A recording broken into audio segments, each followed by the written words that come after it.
Bonsoir, au sommaire de ce JT, les Lejabi bientôt fixés sur leur sort. Le tribunal de commerce de Lyon, qui a examiné aujourd'hui les deux offres de reprise, rendra sa décision demain. La colère des usagers de la SNCF dans la Loire. Après 76 jours de conflit qui provoquent retard et suppression de trains, 50 voyageurs ont bloqué ce matin les voies en gare de Givors. Et puis Pôle emploi au centre des critiques.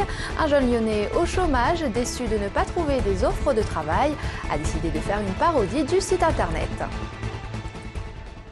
C'est donc demain que les Lejabi seront fixés sur leur avenir. Le tribunal de commerce de Lyon a examiné aujourd'hui les deux offres de reprise. Dans les deux cas, au moins un tiers des emplois est menacé sur l'ensemble des sites. En milieu de journée, les employés sont venus manifester dans la cour des Voraces au lieu de la révolte des canuts. Les précisions de Benoît d'Autriche. Nous sommes réunis pour une dernière photo de famille. Une dernière photo de famille, un dernier baroud d'honneur aussi, côte à côte dans les escaliers de la cour des Voraces, au lieu de la révolte des canuts. Les Lejabi de Rieux et d'Issingeaux, en Haute-Loire, ont demandé une dernière fois ce matin qu'on préserve le savoir-faire de l'entreprise. Il ne faut pas supprimer la production française, parce que ça part tout à l'étranger, ça part tout dans les pays du Maghreb. Il n'y aura plus rien de fait français. On nous met en avant le coût du travail sur le territoire, qui est un faux problème. C'est tout à fait possible de produire en France. Un peu plus tard, au tribunal de commerce, tout le monde est encore là. Les repreneurs potentiels sortent de la salle d'audience les uns après les autres, bien accueillis ou au contraire conspués par les employés. Pour accompagner la fermeture du site d'Issingeaux, nous avons dégagé un budget de 500 000 €. Nous avons également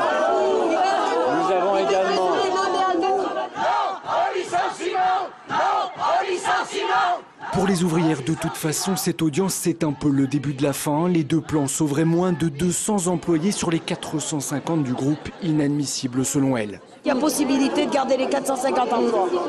Avec tout le pognon qui se gaspille en France, je pense qu'il y a possibilité d'aider ces entreprises à s'en sortir pour nourrir tous ces gens. C'était donc la dernière audience au tribunal de commerce aujourd'hui pour les Lejabi. Et une seule certitude ce soir, dans le meilleur des cas, 250 d'entre eux vont perdre leur emploi. La décision est attendue demain soir.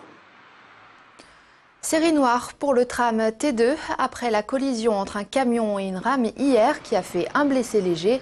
C'est une dame âgée qui a trouvé la mort en début d'après-midi après avoir été percutée par le tramway à Bron au niveau de l'arrêt Camille-Rousset. La victime aurait traversé la voie alors que le tram circulait dans le sens Lyon-Saint-Priest. Une femme de 58 ans retrouvée morte hier matin dans son appartement à Villeurbanne. La victime gisait dans une mare de sang et portait des traces de coups à l'arme blanche. On ignore pour le moment les circonstances du décès. C'est son frère qui était sans nouvelles qui a donné l'alerte. Une enquête est en cours. Après la colère des syndicats, la SNCF doit faire face à la colère de ses usagers. 50 personnes ont bloqué pendant 3 heures ce matin la ligne Lyon-Saint-Étienne en gare de Givors. Une mobilisation spontanée qui intervient après la suppression des trains matinaux. La goutte d'eau qui a fait déborder le vase après 76 jours de mouvement de grève des cheminots de la Loire, Leïla Kessi. C'est pas normal. Je suis d'accord. Que vous ayez des problèmes avec les syndicats et la SNCF, c'est pas notre problème. On veut travailler. C'est ce qu'on appelle une action coup de poing. Durant 3 heures, une cinquantaine d'usagers de la ligne Lyon-Saint-Étienne ont bloqué les voies. Seul moyen, selon eux, pour faire entendre leur colère, mais surtout leur exaspération. Vous avez des gens qui prennent des crises de nerfs parce qu'elles ne peuvent pas récupérer leur enfant à la gare, on leur appelle la police. Être sanctionné parce que tous les jours, incessamment, vous arrivez en retard et que le soir, je vous dis pas, entre les terrains supprimés à 20h, vous n'êtes pas chez vous, c'est plus possible, c'est pas tolérable. Après plus de 2 mois de conflit et au lendemain de la visite d'un responsable national, la situation sur cette ligne est donc loin d'être réglée. Présente sur place pour dialoguer, Josiane Beau a une nouvelle fois pointé les grévistes du doigt et a promis la tenue d'une réunion avec les usagers. Je comprends l'exaspération, mais ce que je voudrais, c'est que cette exaspération, excusez-moi, elle ne se porte pas que sur la SNCF aujourd'hui. Je me suis engagée par écrit à ce que nous fassions une réunion de travail le plus vite possible avec les associations d'usagers, de manière à voir comment on peut répondre à ça, c'est tout. En fin de matinée, le trafic a pu reprendre normalement, mais les usagers ont d'ores et déjà fait savoir qu'ils n'excluaient pas d'autres actions, sur les lignes TGV notamment, si les problèmes venaient à perdurer. Et puis, transport toujours, le sort de la 45 scellé cette semaine. Le président Nicolas Sarkozy se prononcera sur la réalisation de cette autoroute qui doit relier Lyon à Saint-Étienne. Une décision finale qui devrait intervenir avant le déplacement du chef de l'État jeudi à Lyon, selon le préfet Jean-François Carinco. Les demandeurs d'emploi ne manquent décidément pas d'idées et d'humour. Après le clip parodiant une publicité, c'est le site internet de Pôle emploi qui a désormais son pastiche. Un jeune Lyonnais actuellement au chômage a lancé sa page web intitulée emploie-moi.fr pour espérer trouver du travail. Jean-Marc Roffa l'a rencontré. Voici le site de Pôle emploi. Et voici le site pratiquement identique emploi-moi.fr. À la différence que cette parodie de site vient d'être créée par ce jeune demandeur d'emploi lyonnais, il veut ainsi dénoncer tous les dysfonctionnements qu'il rencontre sur le site officiel. Pour que les gens puissent comprendre, je leur explique qui je suis, d'où je viens. Ne trouvant pas de travail et passant, comme beaucoup de chômeurs, matin et soir sur leur site internet, je l'avais bien en tête et malheureusement c'est un site qui ne fonctionne pas très bien. Qui plante souvent. Romain veut ainsi faire réagir Pôle emploi pour que leur site soit amélioré et surtout plus accessible.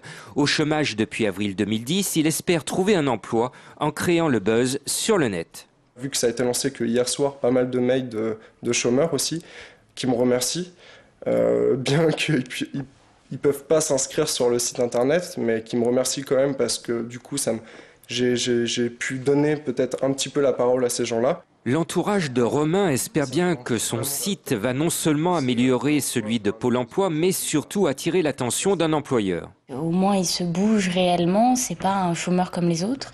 Il reste pas sur son canapé à manger, à boire et tout, il se bouge. Sollicité par notre rédaction, la direction régionale de Pôle emploi ne désire pas commenter cette parodie de leur site. Du sport et l'Asvel confiant avant son match à domicile ce soir face aux Ukrainiens de Donetsk. Les Villeurbanais ont de l'ambition pour cette deuxième phase de recoupe. Mais l'objectif ce soir est surtout d'engranger le maximum de points pour espérer une qualification pour les quarts de finale. On a eu des matchs coup près pour se qualifier pour ce top 16 et on a eu des matchs à suspense avec des prolongations, des choses comme ça et on les a arrachés on a arraché des victoires avec beaucoup de cœur et beaucoup d'envie, donc c'est vrai qu'on a envie de continuer l'aventure et voir où ça nous mène. Et de toute façon, dans la position dans laquelle on est, il faut qu'on essaie de tout gagner chez nous, si on veut pouvoir se qualifier. Donc ça demande 3 victoires à domicile, avec 3 victoires on peut passer. Voilà, donc si on perd, on handicape grandement, mais c'est pas parce qu'on a perdu ici qu'on ne peut pas aller gagner là-bas non plus. Du sport toujours et des trophées. Hier soir, la 9e cérémonie des Lions du sport qui récompense les meilleurs sportifs lyonnais a sacré Camille Abili, footballeuse à l'OL féminin Lion d'Or 2011.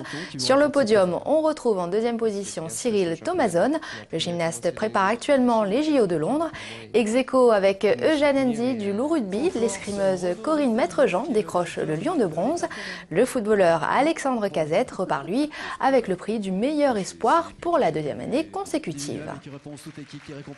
Ça me touche vraiment d'avoir été mis à l'honneur ce soir. Ce qui me touche encore le plus, c'est que la gymnastique a encore été mise en avant. Puis j'espère maintenant qu'on va continuer comme ça jusqu'au jeu. On a l'habitude que ce soit les garçons qui gagnent et cette fois c'est une féminine, donc c'est bien et surtout ça montre qu'avec l'OL on a fait une très belle année, on a gagné beaucoup de titres et puis aussi avec l'équipe de France, donc c'est une belle récompense. Et c'est la fin de ce JT. Très belle soirée sur TLM.